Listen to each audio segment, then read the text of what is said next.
After a 3-3 road trip, the Royals return home to face the Yankees, who are in first place with a 39-24 record. They have the best offense in baseball by weighted runs created plus, the most home runs, the third most runs. They're led by an absolutely monster season by Aaron Judge, but it's more than that. They've gotten a big bounce back from Paul Goldschmidt. Trent Grisham has had a really great start, though he has been struggling some. Their pitching is kind of mid-range, both in the starting and the bullpen. In the bullpen, Luke Weaver is out for a bit. He's their closer, not right now. Tim Hill has been effective without strikeouts. Mark Leiter Jr. has been effective, but Devin Williams has struggled. The pitching matchups for the series are Noah Cameron versus Max Fried, Kris Bubic versus Clarke Schmidt, and Seth Lugo versus Will Warren. In the opener against Max Fried, the Royals are facing a pitcher who's having a monster first season in New York. He has a 1.78 ERA, though the expected ERA is a bit higher, but still good at 3.39. He struck out about 24% of hitters, walked a little under 6%, which is very good. He has a 94-mile-per-hour four-seamer that's been really good this year with a 156 average allowed and 248 slugging percentage, though the expected stats are worse, but still good.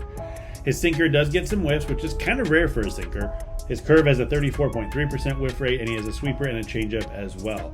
He has reverse platoon splits, which is interesting. He has a 500 OPS allowed versus righties and 677 versus lefties.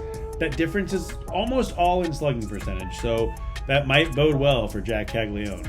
He has allowed a 267 OPS when he's ahead in the count, so maybe don't get behind in the count if you're a Royals hitter.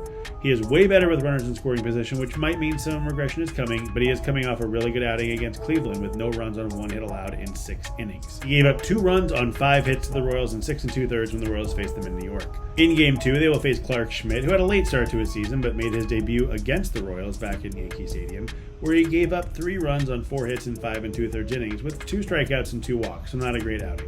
This season he has a 4.04 ERA, but unlike Fried, his expected ERA is way down at 3.06. There was a lot of first pitch strikes, but he has a 10.3% walk rate. He leads with a cutter, throwing it 45% of the time at about 93 miles per hour, and does have a decent whiff rate at 26%, but he's allowed a 275 average and 464 slugging percentage on it. His knuckle curve is good with a 32.4% whiff rate. His sweeper gets a 37.5% whiff rate and a 114 average allowed, but his sinker has been absolutely crushed. He has big platoon splits, and they're traditional with 561 OPS allowed versus righties and 820 versus lefties. He also has a 4.79 ERA on the road, and what's interesting is he has a 7.05 OPS allowed when the bases are empty and with runners on, but that drops to 5.37 with runners in scoring position, so there is some regression potentially coming. In the finale, the Royals will face Will Warren, who has a 5.34 ERA this year, but like Schmidt, has a much lower expected ERA at 3.77. He has a 29.4% strikeout rate, so he gets a lot of strikeouts, but an 11% walk rate, so he gives up a lot of walks. He also has a low strand rate, which contributes to the difference between ERA and expected ERA. That said, he does get hit hard when he gets hit. His four-seamer comes in at 93.3 miles per hour and has a 28.8% whiff rate, but a 148 average allowed and 247 slugging percentage. His sweeper has a big whiff rate, but he gives up a 340 average and 532 slugging percentage. He also has a sinker that's been hit hard and a changeup and a curve that might be better used more often. He has traditional platoon splits as well, with a 798 OPS allowed versus lefties and 589 versus righties. He also has a 654 ERA on the road, which is where this game will be for him. Opponents have an 851 OPS when they swing at the first pitch, 661 when they don't.